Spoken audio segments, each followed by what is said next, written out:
नमस्कार। मैं हूं आपका हमजुमान संजीव चौहान, नई दिल्ली से और महाराष्ट्र से हमारे साथ हैं स्टेट पर हिंदी पे खास कार्यक्रम के विशेष मेहमान, भारतीय थल सेना के retired lieutenant colonel Jasinder Singh Sodhi ji. Sodhi साहब, सोढ़ी साहब स्वागत है। जय हिंद संजीव जी। ये मेरा सौभाग्य है कि मैं आपके चैनल पर। सोढ़ी साहब, ईरान और इसराइल को जूझते हुए जंग में 19 दिन हो गए, आज शायद 19वां दिन है, और कहीं कोई अभी ऐसी गुंजाइश या रास्ता गली नहीं नजर आ रही है जहां दोनों देश पीछे हटने को राजी हैं, जूझ रहे हैं। अमेरिका बैठ के हाथ सेक रहा है दूर। इस सबके पीछे एक बहुत बड़ा डेवलपमेंट आया। पहले तो हम इसी पे, ईरान और इसराइल पे, कि आखिर 19 दिन हो गए कोई पीछे हटने को तैयार नहीं, बल्कि अब ये हो रहा है कि अब तक जो हवाई हमले हो रहे थे, अब वो तेल और गैस के संयंत्रों पे होने शुरू हो गए हैं, जो भंडार हैं। तो ये कहाँ लेके जा रहा है, ये जंग किधर को घुमा रहा है दुनिया को? क्योंकि तेल और गैस के भंडारों पे हमले का मतलब कमर तोड़ देना। वो किसकी टूटेगी, ये वक्त के साथ है, लेकिन इसमें बर्बाद सब होंगे, जो देश लड़ रहे हैं वो भी, और जो नहीं लड़ रहे हैं वो भी। संजीव जी, एक बड़ी प्रसिद्ध कहावत है, प्यार और जंग में सब जायज है। Everything is fair in love and war. ना प्यार में करने के कोई नियम होते हैं, ना जंग लड़ने के कोई नियम होते हैं। एक प्रसिद्ध ब्रिटिश जनरल ने कहा था कि युद्ध एक गंभीर विषय होता है जो कि राजनेताओं पे छोड़ा नहीं जा सकता है। War is a serious issue to be left to the politicians. 28 फरवरी को जो अमेरिका इजरायल ने ईरान पे हमला किया, उसके ठीक ठीक एक हफ्ता पहले व्हाइट हाउस के सिचुएशन रूम में जब फाइनल ब्रीफिंग हो रही थी, तो अमरीकी चीफ ऑफ जॉइंट स्टाफ, जो कि अमरीकी अ, सेना, थल सेना, नौसेना के जॉइंट चीफ हैं, जैसे हमारे यहाँ सीडीएस होते हैं, उन्होंने डोनाल्ड ट्रंप को बोला कि अगर अमेरिका ईरान पे हमला करता है, अमेरिका के लिए घातक साबित होगा। लेकिन ट्रंप माने नहीं। 3 दिन बाद, 24 फरवरी को, यानी युद्ध से 4 दिन पहले, ईरान विषयों पे जो व्हाइट हाउस में ट्रंप के सलाहकार थे, नेट स्वैनसन, उन्होंने भी डोनाल्ड ट्रंप को कहा हमें ईरान में युद्ध नहीं करना चाहिए, ये इजराइल की बात है, वो अपने आप निपटे। लेकिन ट्रंप ने नेट स्वैनसन की बात भी नहीं मानी, और उसी दिन नेट स्वैनसन ने इस्तीफा दे दिया। यानी कि, और हमने देखा अभी 3 दिन पहले कैसे जो केंट, जो कि अमरीकी नेशनल काउंटर टेररिज्म के डायरेक्टर, उन्होंने औपचारिक तौर पर इस्तीफा दे दिया। उनकी चिट्ठी बड़ी वायरल हो गई। अमरीकी प्रशासन में कई उच्च अधिकारी थे जो इस युद्ध में नहीं जाना चाहते थे, लेकिन ट्रंप के ऊपर दो चीजें बड़ी भारी पड़ी थी। एक, एप्स्टीन फाइल्स का खुलासा, जहां पे उनका नाम बार बार जगह जगह पे आ रहा था, और दूसरा, यहूदी लॉबी का दबाव, नेतन्याहू जो डाल रहे थे यहूदी लॉबी के थ्रू अमेरिका में। हम सारे जानते हैं अमेरिका में जो यहूदी हैं वो बहुत अमीर लोग होते हैं, और वो दोनों पॉलिटिकल पार्टीज, रिपब्लिकन और डेमोक्रेट्स को भारी चंदा देते हैं चुनावों के लिए, और उन्हीं की मनमानी चलती है व्हाइट हाउस में। तो एप्सिन फाइल के खुलासे से यहूदी लॉबी ने इसका फायदा उठाया, डोनाल्ड ट्रंप पे दबाव डाला, और डोनाल्ड ट्रंप के पास कोई चारा नहीं था बनस्पति युद्ध करने का। अब युद्ध तो हो गया। अगर अमेरिका और इसराइल ने, जो इनका पहला सैनिक लक्ष्य था ईरान की टॉप लीडरशिप को मारना, जिसमें वो सफल भी हुआ, अगर वहां तक सीमित रखते, ईरान 2-3 दिन जवाबी हमले करता और शांत हो जाता। लेकिन जो बार बार पलटवार जवाब आना शुरू हुआ अमेरिका और इसराइल से, तो आज युद्ध का 21वां दिन है। और जैसे मैंने शुरू में कहा कि प्यार और जंग में सब जायज होता है। पहला अटैक ईरान के ऑयल फील्ड्स पे इसराइल ने किया, जिसकी आपत्ति डोनाल्ड ट्रंप ने जताई। डोनाल्ड ट्रंप ने ट्वीट भी लिखा और इसराइल को कटघरे में खड़ा किया कि क्यों तुमने ये किया मेरे परमिशन के बगैर, और इसराइल को ट्वीट पे बोला कि तुम आगे से ईरान का कोई ऑयल या गैस का भंडार नहीं टारगेट करोगे। लेकिन इसराइल ने किया, और किया, और उसके बाद ईरान ने भी किया। तो अब ये जो जंग है, ये जंग एक विनाशक दौर पे आ रही है। आज ही मैं पढ़ रहा था कि प्रीमियम पेट्रोल के दाम भारत में बढ़ गए हैं, इंडस्ट्रियल डीजल के दाम भारत में बढ़ गए हैं। ये आज की खबर है, थोड़े समय पहले की। लेकिन नॉर्मल पेट्रोल और नॉर्मल डीजल अभी नहीं बढ़ा है। गैस हम ऑलरेडी जानते हैं कि 64 रुपए डोमेस्टिक गैस कुछ दिन पहले बढ़ गई थी, कमर्शियल गैस 114 रुपए बढ़ गई थी। तो हर देश पे इसका इफेक्ट आ, अगर किसी देश पे आज नहीं आया तो कल आ जाएगा। फिलीपींस में 94% तेल मिडल ईस्ट से आता है। जापान में 70% तेल मिडल ईस्ट से आता है। जंग करना आसान होता है संजीव जी, जंग से निकलना बड़ा मुश्किल होता है, जब आप एक क्लियर पॉलिटिकल ऑब्जेक्टिव ना हो। यहीं ट्रंप मार खा गए। और अब ईरान भी कह रहा है साफ तौर पे कि हम मिडल ईस्ट के सारे हम ऑयल और गैस फैसिलिटीज पे टारगेट करेंगे, हमारे पे अगला कोई टारगेट हुआ। इसका अंत क्या है? इसका अंत विनाश है। इसका अंत पूरे मानवता के लिए कठिनाइयां हैं। तो जब तक थोड़ी साहब अमेरिका जी जी इस युद्ध को जी। खत्म नहीं करता है, पहल अमेरिका और इसराइल को करनी पड़ेगी। ईरान पहल नहीं करेगा। ईरान को पता है ये आखिरी उसके लिए दाव है। इसके ईरान के लिए आर या पार की लड़ाई है। 47 साल से ईरान अमेरिका की इन चीजों को भोग रहा है। किसी देश के अंदर क्या हो, दूसरे देश को क्या उससे लेना देना। अमेरिका ने वेनेजुएला में राष्ट्रपति अगवा किया, ईरान में हमला कर दिया। तीसरा नंबर किसी देश का भी हो सकता है। अमेरिकी राष्ट्रपति को किसी देश का राष्ट्रपति प्रधानमंत्री पर उसकी शक्ल नहीं पसंद आए, तो वो क्या जाके वहां पे ये एक्शन करेगा? और एक और टिप्पणी करना चाहूंगा, जो कि कई लोग कहते हैं जी ईरान कहता था हम इसराइल को नक्शे से मिटा देंगे, इसलिए अमेरिका इसराइल ने किया। कितने भारत और पाकिस्तान के पॉलिटिशियंस हैं जो कई बड़े बड़े बयान देते हैं हम भारत को नक्शे से मिटा देंगे, पाकिस्तान को नक्शे से मिटा देंगे। तो इसका मतलब क्या अमेरिका भारत या पाकिस्तान के साथ मिलकर दूसरे देश पे हमला करे? राजनेता तो कहते ही कहते हैं, उन्होंने अपने इलेक्टोरेट, अपने वोट बैंक को इकट्ठा रखना है, वो तो कहते ही हैं। लेकिन क्या मुमकिन है आज के जमाने में किसी देश को धरती से मिटाना? असंभव है। तो ये जो दलीलें दी जाती हैं कि ईरान पे हमला हुआ क्योंकि वो इसराइल के लिए एक एक्सटेंशियल थ्रेट था, ये सब बेबुनियादी झूठ है। सोडी साहब, आपसे बात करते हुए दिमाग खुल जाता है एक आम भाषा में, क्योंकि हम जो सवाल लेके बैठते हैं, आप उन सवालों में से सवाल खुद तैयार करके जवाब देते हैं और हम सुनने के लिए बाध्य हो जाते हैं कि आपको सुनना चाहिए। आपकी बातचीत से दो सवाल फिर आते हैं, मेरे सवाल एक कोने में रखे हुए हैं, मैं नहीं उन सवालों को अब आप करने की स्थिति में, क्योंकि आपने उससे कहीं ज्यादा बताया है। क्या जो इजराइल और ईरान की जंग है, और जिस तरीके से बिना अमेरिका की अनुमति के, बिना उसको बताए, इजराइल ने यानी नेतन्याहू ने और उनकी एयरफोर्स ने ईरान के गैस और तेल के ठिकानों पर हमले किए हैं, तो क्या अब इस खुली छिड़ी जंग में नेतन्याहू के हाथ जो बाजी लगी है ईरान को नीचा दिखाने की, ईरान को नीचा दिखाने की जिद में, अंधत्व में उसके शिकार होके नेतन्याहू यानी इजराइल बौरा चुका है। वो सोच रहा है कि शुरू तो अमेरिका ने कराई है, बम गोला बारूद अमेरिका हमको दे रहा है, फाइनेंशियली हेल्प कर रहा है, इस मौके पर जितना तबाही मचा सको ईरान में मचा दो। एक सवाल ये है। दूसरे, आपने सर बताया कि ये जंग ईरान और इजराइल की नहीं है, ये जंग बाजरिए इजराइल ईरान पे थोपी गई, लादी गई, इसलिए ताकि जो अमेरिकी राष्ट्रपति डोनाल्ड ट्रंप एपस्टीन फाइल में नंगे खड़े दिखाई दे रहे हैं, मैं वीडियो के रिटिन का सर छोड़िए, वीडियो में दिखाई दे रहे हैं, वो नंगे खड़े दिखाई दे रहे हैं। ये नंगाईपन होता है कि छोटी छोटी बच्चियों के साथ आपके वीडियो जो बाद में कत्ल कर डाली गई गैंग रेप के बाद, उसमें फंसे हुए हैं। और उससे जान बचाने के लिए, उस नंगेपन पे कपड़ा डालने के लिए जो जंग शुरू कराई थी, वो जंग अब बवाले जान बन गई है। ट्रंप को ट्रंप नंगे होते जा रहे हैं उसमें। सर एक साथ दो सवाल किए, इसके बाद हम लोग बात करेंगे जो चीन और भारत के बीच व्यापारिक संबंध और एक बड़ा रास्ता व्यापार का खुलने जा रहा है इसी जून महीने से 2026 से। संजीव जी, आपके प्रश्न का जो पहला भाव था कि जो इसराइल ईरान पे बर्बादी कर रहा है, वो बर्बादी कर रहा है, वो ईरान की टॉप लीडरशिप आए गए दिन मार रहा है, क्या इससे इसराइल को सफलता मिल जाएगी? क्या इससे इसराइल वहां पे सत्ता परिवर्तन कर देगा? आज ही नेतन्याहू का स्टेटमेंट आया है कि उसने कहा है कि जब तक हम वहां पे सैनिक जमीन पे नहीं भेजेंगे, बूट्स ऑन ग्राउंड नहीं करेंगे, वहां सत्ता परिवर्तन नहीं हो सकता।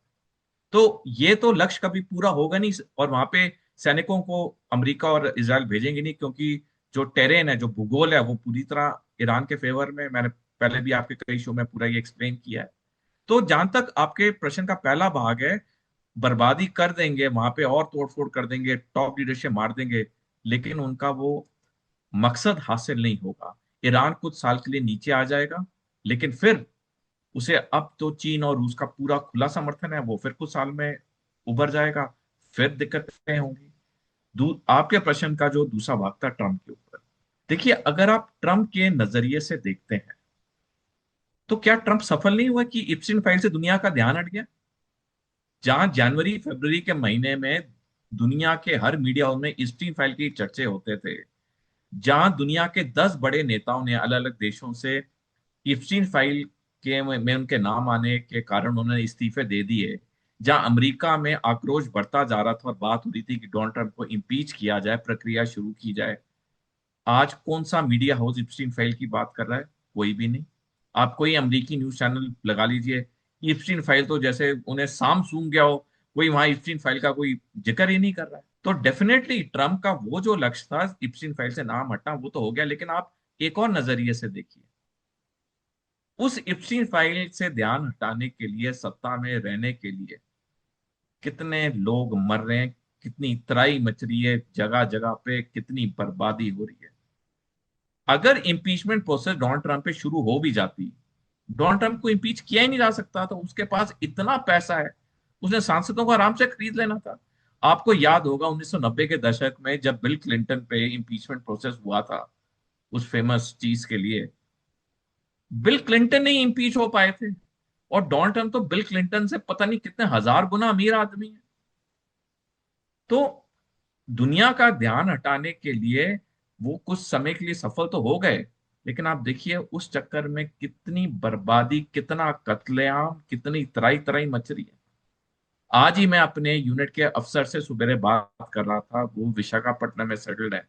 उन्होंने कहा मेरे को 10 दिन हो गए, मेरे को एलपीजी का सिलेंडर नहीं मिल रहा है। वो रिटायर्ड फौजी अफसर है। तो किल्लत तो है ना, दिक्कत तो है ना। मतलब कुल मिला के मतलब पर ट्रंप और अमेरिका का एक ही मकसद है कि उनका काम बन रहा है तो बन जाना चाहिए, भले ही दुनिया दांव पे लगी है।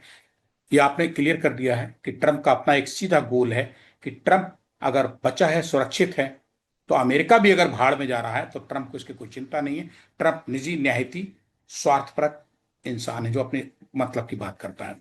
इस बीच सब बात करेंगे कि ईरान इसराइल जब इस तरीके से बुरी तरीके से वैश्विक स्तर पे, ज्योग्राफिकल स्तर पे फंसे हुए हैं बुरी तरीके से जंग में, ट्रंप एक तरफ हो गया है कोने में दोनों को भिड़ाने के बाद, लेकिन ईरान इसराइल की इस जंग के बीच में सर भारत और चीन, जिनके रिश्तों को हम कोई नाम ही नहीं दे पा रहे हैं। भारत तो जानता है कि चीन हमेशा पीठ पे वार करता है, इतिहास गवाह है इसका, लेकिन चीन जो है बहुत साल से शांत भी पड़ा हुआ है। वो भले ही पाकिस्तान को आगे बढ़ा के बीच बीच में नुकसान कराना चाहता हो, भारत को में उथल पुथल मचाना चाहता हो, ये अलग बात है, लेकिन सीधे नहीं आता है। अब एक नई चीज निकल के आ रही है कि चीन और भारत के बीच करीब 6 साल से बंद लिपुलेख दर्रा, जो व्यापार का सड़क मार्ग से सबसे बड़ा रास्ता है, वो खोलने जा रहे हैं जून 2026 में, जो कि बंद कर दिया गया था ड्यूरिंग 2019 के बाद, और खासतौर से 2020 में जब ये महामारी फैली थी पूरी दुनिया में, उसके बाद से कोरोना, जिसको कोविड कहा, कोविड काल से बंद था। 6 साल बाद ये खुल रहा है, जो कि उत्तराखंड के पिथौरागढ़ में ये है, और वहां तैयारियां शुरू कर दी गई हैं। 6 साल के ब्रेक के बाद अब सर 2020 से बंद इस मार्ग को खोलना, और वो भी तब जब उसी इस 6 साल पहले ही 2020 के आसपास ही पूर्वी लद्दाख में सैन्य गतिरोध, गलवान स्टैंड ऑफ की बात कर रहा हूं मैं, वहां वो भी बंद कर दिया गया था। ये सब कहाँ उथल पुथल के साथ सर एकदम एक नया ऐसा ब्रेक थ्रू आ रहा है खबरों में, लिपुलेख दर्रे को के जरिए सड़क मार्ग से चीन और भारत अब व्यापारिक रास्ता खोलने जा रहे हैं। कुछ लोगों में खुशी है और कुछ विचार विमर्श में उलझ गए हैं इसमें। संजीव जी, मैंने अगस्त 2024 में किताब लिखी थी, China's war clouds the great Chinese checkmate. और उस किताब में मैंने तथ्यों और आंकड़ों के साथ लिखा है कि जितना हम चीन के साथ व्यापार कर रहे हैं, उतना हमारे लिए दिक्कत होगी आने वाले समय में। क्योंकि हर डॉलर का जो व्यापार चीन के साथ हो रहा है, चीन उसका एक हिस्सा अपनी सेना को ताकतवर करने में लगा रहा है, और यही सेना कुछ समय बाद पाकिस्तान के साथ मिलकर भारत पे टू फ्रंट वॉर करेगी। यानी कि जो हम व्यापार चीन के साथ कर रहे हैं, इनडायरेक्टली उसकी सेना ताकतवर हो रही है उस पैसे से। ये बड़ी विडंबना की बात है। 2020 में गलवान वैली हादसा हुआ, भारतीय सेना के 20 जवान, बहादुर जवान शहीद हुए। उस साल भारत और चीन का व्यापार 87 अरब डॉलर था, जो बढ़ते बढ़ते पिछले साल 155 अरब डॉलर हो गया। अब आप सोचिए, उसका एक हिस्सा चीन अपनी सेना को दे रहा है मजबूत करने के लिए, जो सेना हम पे हमला करेगी, युद्ध करेगी आने वाले समय में। तो चाहे लिपू लेक का खोलना हो, चाहे व्यापार, अभी कुछ दिन पहले खबर भी आई थी कि हमने चीन को कई व्यापार के क्षेत्रों में अनुमति दे दी आने की। मेरी राय से तो ये हमारे लिए बहुत मुश्किल साबित होगा, क्योंकि जैसे मैंने कहा, उसका एक हिस्सा तो उसकी सेना ताकतवर हो रही है। रोडी साहब, लिपुलेख ही नहीं, शिपकी लॉ, नाथू लॉ, ये भी सब खोलने की तैयारियां शुरू कर दी गई हैं। और ये सब कब से हुआ? अगस्त 2025 में, जब दोनों दोनों देशों के बीच कूटनीतिक वार्ता एनएसए एलजी डोभाल भारत के, और उधर से चीनी विदेश मंत्री वांग ई, इनकी बैठक में लिया गया। इनके साथ जब समझौता हुआ, बातचीत हुई, उसके बाद अब ये 2026 में ये सब भारत चीन संबंधों में एक सुधार था के रूप में देखा जा रहा है। आप कहते हैं कि बहुत खतरनाक होगा, हमारे से जो पैसा जाएगा, इनकम होगी, उसको डॉलर्स में इंडिया से वो सब अपनी सेना को ताकतवर बनाएगा, और बाद में वो सेना भारत पे, भारत की छाती पे कुदाएगा। तो सर, ये तो हमारे देश के राजनीतिज्ञों को, जो विधि बनाते हैं, सारी विधि विधान बनाते हैं, देश की सुरक्षा करते हैं, सीमाओं की, हदों की फैसले लेते हैं सर, अगर वही ये फैसला ले रहे हैं कि लिपू लेक खोला जाए, फिर शिपकी लॉ खोला जाए, फिर नाथू लॉ खोला जाए, सर मतलब हम और आप कहाँ खड़े हैं सर? क्या होने जा रहा है? हम क्या कर सकते हैं देश के हित में, एक भारतीय, एक हिंदुस्तानी होने के नाते? देखिए संजीव जी, जो ऊपर वाले हैं उनके पास ज्यादा इनपुट्स हैं। जो उन्होंने डिसीजन लिया वो अपने उन्होंने सोच समझ में लिया। जो मेरी सोच समझ में आ रहा है मैंने आपके सामने बयान कर दिया है। अगर कुछ लोग सोच रहे हैं कि चीन के साथ ज्यादा व्यापार होगा तो चीन हम पे हमला नहीं करेगा, मैं उनको बताना चाहता हूं कि रूस और यूक्रेन का कितना व्यापार था। रूस की नॉर्थ स्ट्रीम 1 लाइन यूक्रेन के थ्रू जाती थी और पश्चिमी यूरोप के देशों को गैस और तेल सप्लाई करती थी। तब भी रूस ने यूक्रेन पे हमला किया ना। पाकिस्तान और चीन वो दो देश हैं, आप उनके साथ जितना भरोसा कर लीजिए, जितने दोस्ती का हाथ आगे कर लीजिए, वो आपकी पीठ पे छुरा ही घोंपेंगे। और इतिहास गवाह है। तो मेरी राय में तो, जो मैंने किताब में भी लिखा है, लेखों में भी लिखता हूं, मेरी राय में तो ये जो व्यापार बढ़ना 2020 के बाद लगातार हर साल प्रति साल व्यापार बढ़ना, ये जगह जगह खोलना, ये तो आने वाले समय में हमारे लिए दिक्कत पैदा करे, जो मेरी मेरी समझ कहती सोडी साहब, मैं बताना चाहूंगा, मेरी भारत के एक जाने माने इकोनॉमिस्ट हैं, अर्थशास्त्री, डॉक्टर शरद कोहली, उनसे मेरी बात होती रहती। कोहली साहब का ये कहना था कि पिछले 11 महीने के अंदर जो गुजरे हैं, फाइनेंशियल 2025-24 के, उसमें 101 अरब डॉलर का नुकसान भारत को हो चुका है चीन के साथ व्यापार में। और अब ऐसे में फिर ये रास्ते खोले जा रहे हैं, चाहे वो लिम्पियाधुरा हो, या फिर लिपू लेक हो, या फिर काला पानी। ये सब रास्ते जब सड़क मार्ग खोलेंगे व्यापार के लिए, आप सही आशंका व्यक्त कर रहे हैं। आप एक भारतीय सेना के दबंग, ईमानदार, काबिल फौजी अफसर रहे हैं, और मैं भी एक लंबे अरसे से पत्रकारिता में हूं, 3 दशक से, 37वां साल चल रहा है। सरकार, जाहिर सी बात है, सरकार है, उसके हाथ में सब कुछ है, वो देश की रक्षा करे तो, और देश को दांव पे लगाए। सरकार तो अमेरिका के राष्ट्रपति ट्रंप भी चला रहे हैं, जहां उन्होंने देश को दांव पे लगाया, उसे रफने लिए। लेकिन हम ये तो नहीं कहेंगे कि भारत की हुकूमत ने हिंदुस्तान को दांव पे लगाया, लेकिन उसकी रणनीति जिस तरीके से भी आ रही है निकल के, ये चिंता की बात है। लेकिन इस बीच ये रास्ता खुलने से भारत और चीन के कुछ तबका, खासतौर से व्यापारिक तबका, खुश हो रहा होगा कि उसको व्यापार मिलेगा। लेकिन लंबी जो दूरी के जो नुकसान हैं आने वाले भविष्य के, वो नहीं नजर आ रहे हैं। लेकिन सरकार, उसने सोचा होगा। फिलहाल इस व्यापारिक मार्ग के खुलने से सबसे ज्यादा चिंतित नेपाल है।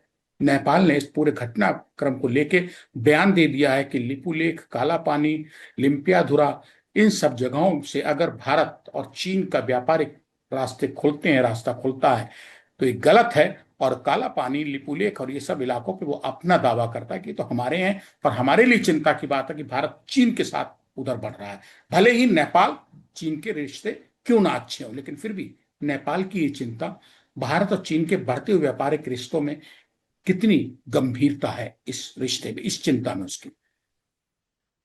संजीव जी, कुछ साल पहले नेपाल के बड़े बड़े राजनेताओं ने ग्रेटर नेपाल का नक्शा जारी किया था, और जो उनके संसद में भी लगा हुआ है। ग्रेटर नेपाल में ये लिपू लेक का एरिया भी है।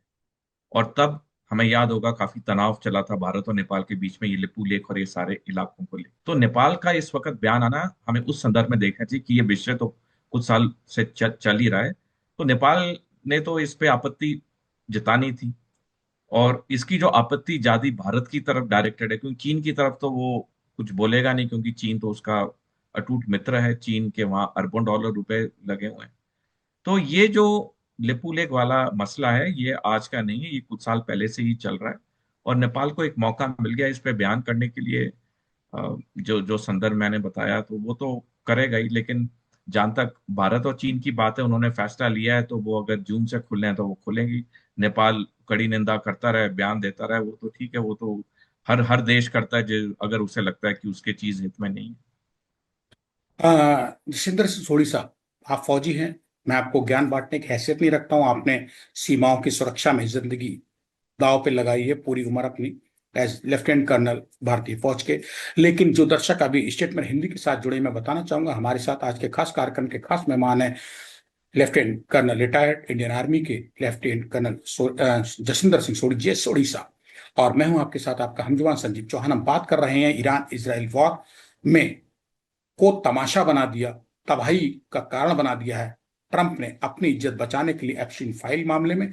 और अब भारत और चीन के बीच जो व्यापारिक रास्ते, सड़क मार्ग जो खोला जा रहा है पिथौरागढ़ का लिपू लेक, वो कितना नुकसानदेह हो सकता है, ये बता रहे हैं। बात कर रहे हैं इस पे। लिपू लेक के जो पास है दर्रा, वो 17,500 फीट की ऊंचाई पर है समुद्र से, और भारत तिब्बत के बीच का एक अहम मार्ग माना जाता है। सोढ़ी साहब, अगर मैं कहीं गलत बता रहा हूं दर्शकों को तो आप सहयोग करें, सुधारने में मैं एकदम सहज आपसे ज्ञान लेने के लिए तैयार हूं। कि ये वही लिपुलेख है जो 1962 के भारत चीन युद्ध के बाद इस रास्ते को बंद कर दिया गया था, सड़क मार्ग को। 1992 में फिर इसको लंबे समय बाद खोला गया था, और 2019 तक यहां से सड़क मार्ग से भारत और चीन के बीच व्यापार होता रहा था। साल 2020 में जो कोविड यानी कि कोरोना काल आया, कोविड-19, तो इसको फिर बंद करना पड़ा। और अब 6 साल बाद इस रास्ते को जब खोले जाने की सुगबुगाहट आनी, खबरें आनी शुरू हुई हैं, तो फिर जो बुद्धिजीवी हैं, जियोपॉलिटिक्स के जानकार हैं, विदेश और कूटनीति के आप जैसे जानकार हैं, उनमें चिंता पैदा हो गई है कि चीन, चतुर चीन को आखिर भारत साधारण तरीके से कैसे काबू करेगा। वो तो हमारा ही दाम, हमारा ही पैसा, हमारा ही रेवेन्यू खींच के ले जाएगा, अपने यहाँ अपनी सेना को मजबूत करने पर लगाएगा। चिंता की बात है। क्या इसका कोई रास्ता आपको नजर आता है कि ये सब सड़क मार्ग खुल भी जाए और भारत खतरे में भी ना पड़े? संजीव जी, 2014 में प्रधानमंत्री नरेंद्र मोदी जी ने पहली बार आत्मनिर्भर भारत का नारा दिया था, और अप्रैल 2020 में मेक इन इंडिया का नारा दिया था। रक्षा क्षेत्र में तो ये बहुत सफल नारे हुए, लेकिन बाकी क्षेत्रों में ये व्यापारियों ने इस नारे को सफल बनाना है। सरकार नीतियां तय कर सकती है, सरकार दिशा तय कर सकती है, काम आप जैसे मेरे लोगों ने करना है। मैं दशकों के एक उदाहरण देना चाहूंगा। हमारे व्यापारी अभी भी चीन से स्टील या सरिया लेना पसंद करते हैं। क्यों? क्योंकि चीन की स्टील बनाने वाली कंपनियां हमारे व्यापारी को 1 साल का लाइन ऑफ क्रेडिट देती हैं, और भारत में जो स्टील की कंपनियां हैं वो 3 महीने का लाइन ऑफ क्रेडिट देती हैं। तो व्यापारी की नजर से देखो, वो तो वहां जाएगा जहां उसको फायदा हो रहा है। लेकिन इस फायदे के चक्कर में हमारे व्यापारी ये नहीं समझ रहे कि देश का सुरक्षा के तौर पे कितना नुकसान हो रहा है। जैसे मैंने बताया, जितना व्यापार हम चीन के साथ बढ़ा रहे हैं, उसका एक हिस्सा चीन अपनी सेना को दे रहा है। अपनी सेना को मजबूत करो, यही सेना हम पे कुछ समय बाद पाकिस्तान के साथ मिलके युद्ध करेगी। तो भारत की सरकार ने तो नीतियां सही की हैं, भारत की सरकार ने दिशा सही दिखाई है। ये आपके मेरे जैसे व्यापारियों को, साधारण नागरिकों को, हमें इसको आगे लेके जाना है। हमारे व्यापारियों को ये चीज समझनी होगी कि कुछ समय के लिए अगर उतना मुनाफा नहीं भी हो तो चलता है, देश की सुरक्षा के साथ खिलवाड़ नहीं किया जा सकता है। हमारे देश में क्या कोई चीज की कमी है? क्या टैलेंट की कमी है? हाँ, अगर आप चीन से चीज लेते हो तो आपको फायदा होता है, लेकिन आपने ये चीज को तोलना है क्या चीन से पैसे का फायदा या मेरी देश की सुरक्षा कौन सी अहम है? ये तो इंसान ने डिसाइड करना है, ये तो नागरिक ने डिसाइड करना है। रोडी सो साहब, आपकी बात जब बिल्कुल तक सही है। सरकार, बिल्कुल आप सही कह रहे हैं कि जब तक हम, हमारा मतलब भारतीय, हर भारतीय, खास तौर से वो अब जो इस सड़क मार्ग, व्यापार मार्ग से चीन और भारत के बीच जुड़ा होगा, जिसको सीधे खुशी मना रहा है, उसी के सोचना है कि हम क्या, कितना व्यापार करें और क्यों करें, क्यों ना करें, उसका हित किस में है। आप सीधा ही कहना चाहते हैं सरकार ने हुकूमत एक पॉलिसी बनाई है, रास्ता खोल देगी, लेकिन चलते चलते हम लोग बातचीत के अंत में मैं यही बताना चाहूंगा दर्शकों के लिए कि लिपुलेख पास से व्यापार शुरू होने का फैसला जहां आर्थिक दृष्टि से अहम है, अच्छा लग रहा हो कुछ समय के लिए, वहीं एक कूटनीतिक चुनौती भी लेकर भारत के लिए चीन की तरफ से आएगा। नेपाल के साथ चल रहा सीमा विवाद इस रास्ते को और संवेदनशील बना देता है। यहां नेपाल के साथ भी भारत के संबंध कहीं ना कहीं और इस रास्ते के खुलने से खाई को चौड़ा करेंगे, खटास बढ़ाएंगे। मैं अगर गलत नहीं समझ रहा हूं सर, इसके साथ हम लोग विराम लें क्योंकि समय खत्म हो रहा है हमारा। बिल्कुल आपने सही कहा कि देखिए, हमें हमारे व्यापारियों को, हमारे आम नागरिकों को सोचना होगा कि हम, हमारी सरकार ने तो दिशा, नीतियां सब बता दिया है। ये आपने, आपके मेरे जैसे लोगों ने मेहनत करके उस नीतियों को सफल करना है। शुक्रिया सोडी साहब, स्टेट में हिंदी के लिए इस खास मुद्दे पे बात करने के लिए। संजीव चौहान से नमस्कार।